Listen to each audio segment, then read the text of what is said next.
Hi everybody! Good evening guys! So today's video, share ko lang sa inyo kung ano mga ginagamit ko sa mukha ko. And so ngayon, we're just gonna cleanse my face bago tayo matulog. And first, madalas na ginagawa ko guys is this. I have simple cleansing wipes.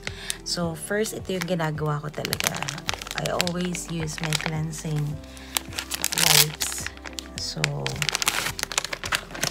every day, every night bago matulog. So yan.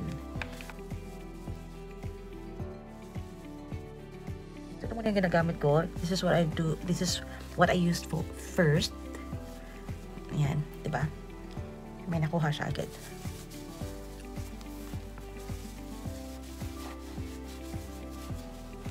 Ito yung mga ginagamit ko muna. Ay, nasan yung earrings? Tanggalin ko muna yung earrings.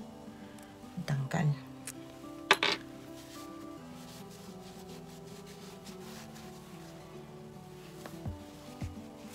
So, ganito lang yung gagawin natin, guys. Every night. Ayan. There.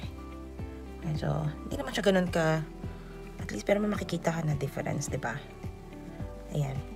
So, after using the wipes, ang ginagawa ko guys is, ayan guys. So, after using my wipes, madalas ang ginagamit ko naman is Garnier. So, I know you're familiar with this. So, ito naman yung madalas ginagamit ko. At lagi kong ginagamit guys. Or minsan, to be honest, minsan hindi ko na-follow yung routine ko. So, yung routine ko talaga is wipes, tapos yung ating Garnier and the rest, so on and so forth. Mamaya papakita ko sa inyo. Pero minsan nakakalimutan ko. So, most likely, madalas ko talagang ginagamit is yung wipes. But this time, yan. Magagamit muna tayo ng ating Garnier.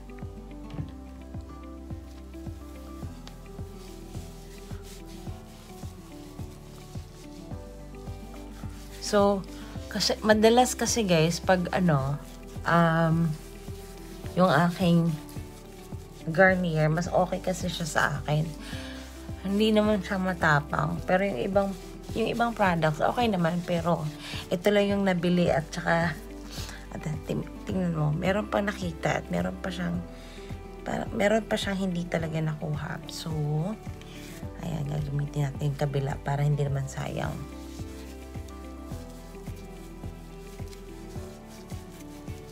Yung dito sa ilong.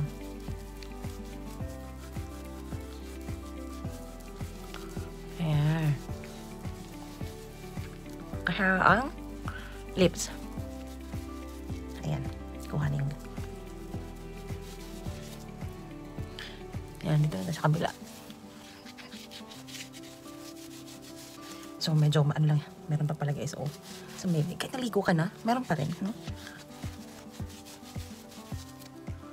Ayan. Hindi kasi talaga makukuha sa sabon-sabon lang. So, kailangan talaga. Ayan. Next is, mag-iisang beses pa tayo. Last na lang para makita talaga. Hala, grabe ha. Grabe yung libag ko.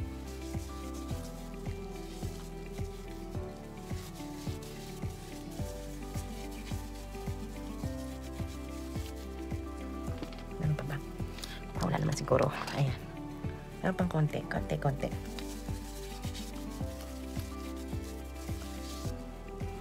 So, okay na siguro to. Ayan. And then, ay, teka lang, may naiwan pa.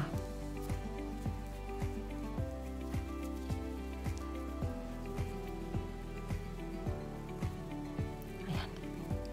Naiwan pa, guys.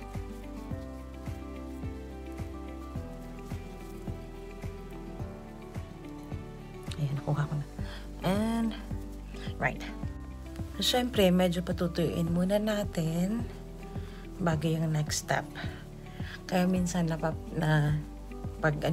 pagod ako, cleanser lang, yung tawag nito, yung wipes. Tapos minsan hindi na ako nakakapaglagay ng aking mga cream or anything like that, toner. So this time, maglalagay naman tayo ng toner. Yung toner na ginagamit ko guys is simple. At the moment kasi, dahil ito yung ginagamit ko, ang daming binili ng aking habibi. Ang dami. So nakasiguro mayroon akong 10 ganito. And meron akong 10 ganito guys kasi ewan ko lang kung bakit. Kasi sorry. Ito kasi hindi kasi feeling ko yung ito kasi is sa word na simple. Parang ayoko kasi masyado ng matapang. Ayoko din ng pampaputi or for whitening. Ayoko din nun kasi sa totoo lang ayaw talaga ng isa. Ayaw ni Habibi ng whitening. Kaya more on natural lang siya. Alright. Okay. So, after this, last part is maglalagay tayo ng ating cream. Okay.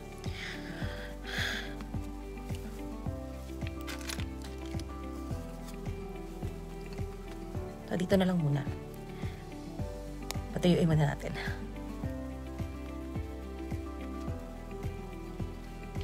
Okay, so done. Napaka-refreshing ko na. Fresh na yung mukha natin. So after that, so we're gonna put our L'Oreal. Ito naman is binigay lang ng Mudra Bells ko. So, ayan, gagamitin natin siya. Maganda din pala to siya guys. Ayan, konti lang.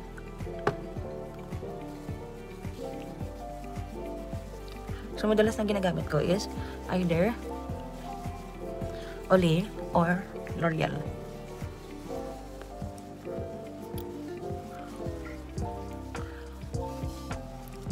So, ayan guys, tingnan nyo naman. So, ito lang yung kagandahan nito. Napaka-smooth lang kasi niya. Ayan. And meron palang tumubo dito guys. Oh, hindi ko alam kung paano ko siya matatanggal. So, ayan. Parang skin lang siya na tumubo. Or parang siyang, ewan ko, hindi ko maintindihan. Hindi ko alam kung paano ko kunin ito. But hopefully, makukuha ko din siya.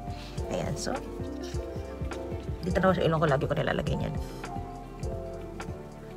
And lastly, bago tayo matulog, syempre hindi natin pwedeng kalimutan yung ating Vaseline. So meron akong Vaseline dito.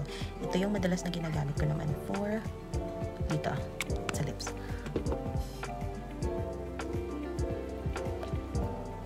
Kasi nagda-dry, nagka-crack. So that was it. Okay. So that was it guys. Thank you so much for watching and good night.